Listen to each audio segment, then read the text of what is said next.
vista de la salida de Chevron de Venezuela y los posibles escenarios de cómo afectará esto a la economía venezolana también, finalmente, qué repercusión tendrá en el bolsillo de los venezolanos en el día a día. Antes de ir a la pausa, dejamos la pregunta al aire con respecto a, bueno, el gobierno de los Estados Unidos está cerrando algunas puertas, pero deja una ventana abierta para negociación, pero en el caso de Chevron en Venezuela no es solamente tomar una carpeta y retirarse, no es solamente cerrar una oficina, estamos hablando de instalaciones de vieja data, ingeniería de vieja data, en materia petrolera. Acá en Venezuela conocemos la profundidad, la complejidad de lo que es una instalación petrolera y no solamente desactivarla en 30 días, porque incluso hasta desactivar lleva un protocolo de instalaciones, de plantas. Entonces, ¿qué va a pasar si luego, bueno, se utiliza esa ventana abierta o viene por segunda vez el enviado del gobierno de los Estados Unidos a Venezuela y ya se ha desactivado esta planta de Chevron? ¿Cómo queda realmente este escenario? O sea, ¿nos vamos a divorciar o no nos vamos a divorciar, como se dice en criollo? Tú lo acabas de decir muy bien, es posible una segunda visita del enviado, ¿no?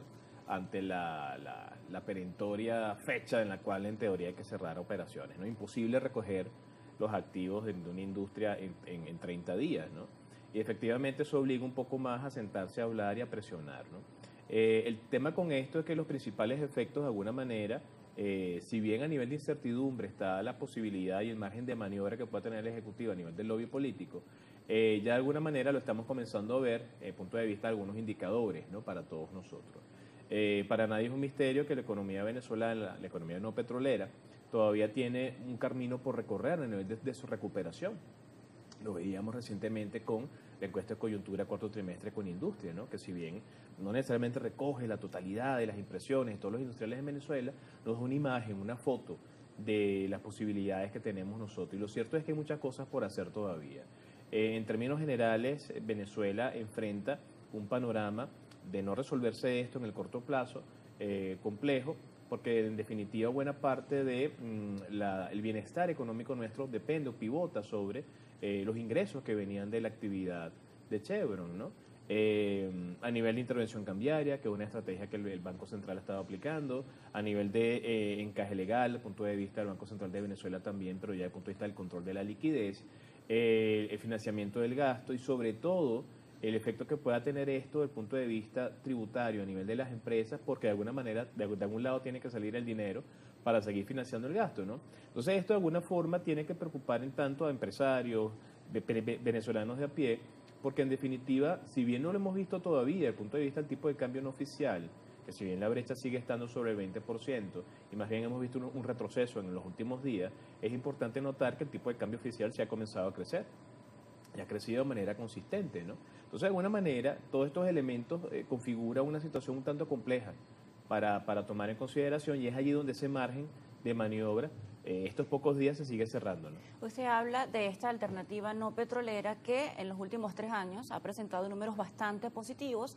no solamente números ofrecidos por el Ejecutivo Nacional, porque bueno, cada quien ve las cifras que quiere ver, también el sector privado ha ofrecido balances bastante positivos con respecto a un crecimiento, pero como usted lo mencionaba, entendemos que es lento o no va a la velocidad que quisiéramos o que necesitamos ante estas situaciones de, bueno, Chevron se va y tiene 30 días para salir. Quizás la velocidad a la que se conduce este sector no petrolero no es la deseada, pero bien es cierto que refleja unos números positivos. Ahora le pregunto, con respecto al bolsillo del venezolano, ya haciendo un poco más digerible todo lo que tiene que ver con estas medidas económicas en el país, este sector privado, este sector industrial de transformación y finalmente de comercio, a pesar de que tiene números positivos, ¿se vería afectado si la capacidad del venezolano común pues se ve afectada al final? Esto termina siendo como el mismo ciclo, ¿no? La misma economía que va de vuelta. Sí, es que de hecho, antes de la toma de decisión de Trump con la licencia de Chevron, ya de alguna manera en este primer trimestre, que ya ha pasado enero y febrero, estamos casi en quincena de marzo, a nivel de rotación de inventario, a nivel de venta de producto, a nivel de flujo de efectivo por las empresas, a nivel de crecimiento del primer trimestre, no lo estamos viendo tal cual como se estaba esperando, ¿no?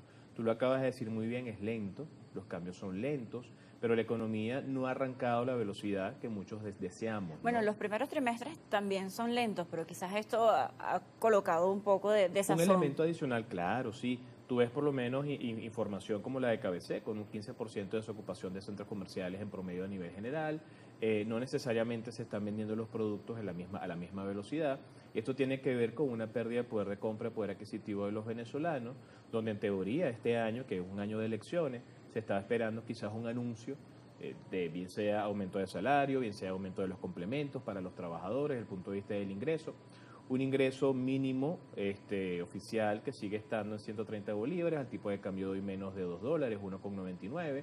Sabemos que no todo el mundo gana ese salario, entonces tenemos unos complementos que llevan a 250, $300 por medio, pero con una canasta que de alguna manera está alrededor de los 470, 500, dependiendo de la configuración del hogar.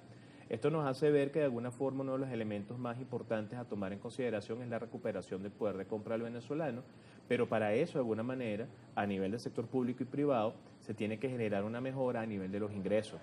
A nivel del sector público, generación de ingresos para fundamentar la nómina; a nivel del sector privado, incrementar los niveles de venta y hacer que ese flujo de efectivo se mueva. Termina siendo el mismo ciclo que uno beneficia a otro. Ahora le pregunto para concluir, profesor, indistintamente de las acciones que tome el gobierno de los Estados Unidos e indistintamente de la forma en que se conduzca o reaccione el gobierno venezolano, pudiéramos observar en los próximos días quizás un cambio en el panorama, en este tablero, dependiendo de la reacción o acciones jurídicas que tome la directiva de Chevron, que ya había anunciado o había advertido de alguna manera: mira, esta decisión no es la más favorable, no nos ayuda o no es la deseada porque ya hay una trayectoria de más de 100 años de presencia en Venezuela. Pudiéramos esperar que quizás algún amparo jurídico que interponga Chevron cambie el panorama o las negociaciones para la visión que tienen ambos países.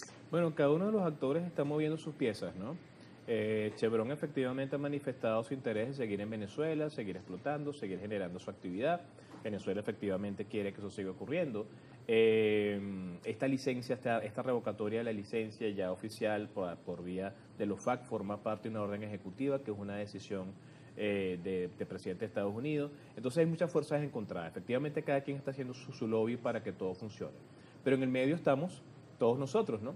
Y efectivamente allí hay que ver cuál va a ser en el accionar en el corto plazo la toma de decisión del Ejecutivo para tratar de darle la vuelta a la situación y que impacte lo menos posible, porque va a impactar en la situación de la economía venezolana a nivel de las empresas y a nivel de los hogares. No, digamos que la buena noticia es que esta película, como se dice en lo cotidiano, en lo venezolano, es que este escenario quizás ya se vivió de cierta forma, ya se tienen algunos planes de previsión, hablábamos de A, B, C y D, pero ya algunos planes de previsión que pueden pues mitigar lo que sería el impacto en esta ocasión de estas medidas. Agradecemos su presencia el día de hoy, su tiempo, profesor. Aarón Olmos, economista y profesor de posgrado en el IESA, gracias por acompañarnos en Primera Página a esta hora en el Estudio 1 de Globovisión. Hacemos una nueva pausa, la vuelta más actualidad.